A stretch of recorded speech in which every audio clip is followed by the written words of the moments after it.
प्रकाशित वाक अध्याय 12 स्त्री और अजगर।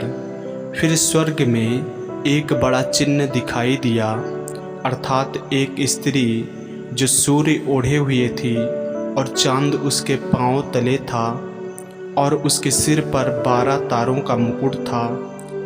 वह गर्भवती हुई और चिल्लाती थी, क्योंकि प्रसव की पीड़ा में थी। एक और चिन्ह स्वर्ग में दिखाई दिया, और देखो, एक बड़ा लाल अजगर था, जिसके 7 सिर और 10 सींग थे, और उसके सिरों पर 7 मुकुट थे। उसकी पूँछ ने आकाश के तारों की 1/3 को खींचकर पृथ्वी पर डाल दिया। वह अजगर उस स्त्री के सामने जो जच्चा थी खड़ा हुआ कि जब वह बच्चा जने तो उस बच्चे को निगल जाए। वह बेटा जनी जो लोहे का दंड लिए हुए सब जातियों पर राज करने पर था, और वह बच्चा एकाएक परमेश्वर के पास और उसके सिंहासन के पास उठाकर पहुंचा दिया गया।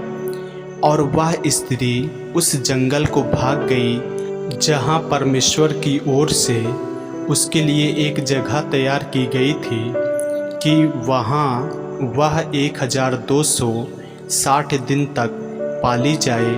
फिर स्वर्ग में लड़ाई हुई।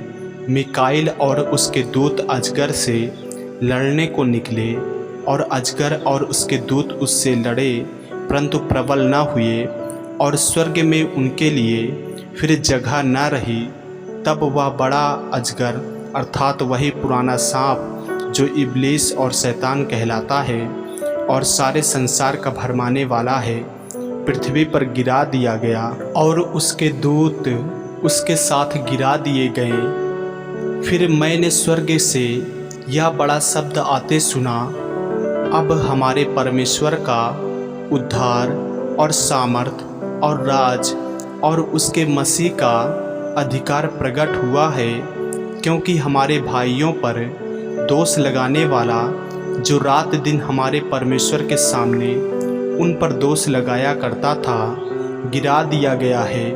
वे मेमने के लहू के कारण और अपनी गवाही के वचन के कारण उन पर जयवंत हुए, और उन्होंने अपने प्राणों को प्रिय न जाना, यहाँ तक कि मृत्यु भी सह ली। इस कारण हे स्वर्गों और उनमें रहने वालों, मगन हो। हे पृथ्वी और समुद्र, तुम पर हाय, क्योंकि शैतान बड़े क्रोध के साथ तुम्हारे पास उतर आया है, क्योंकि जानता है कि उसका थोड़ा ही समय और बाकी है।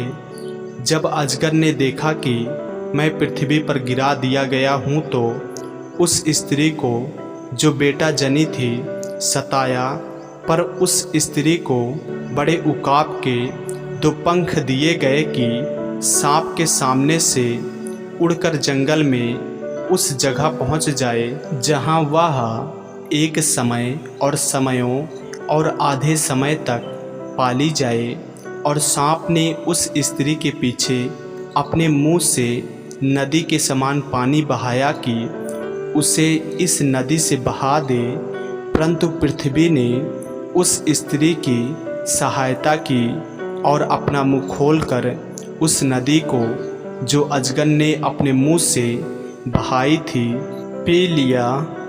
तब अजगर स्त्री पर क्रोधित हुआ और उसकी शेष संतान से, जो परमेश्वर की आज्ञाओं को मानते और यीशु की गवाही देने पर स्थिर हैं, लड़ने को गया, और वह समुद्र के बालू पर जा खड़ा हुआ।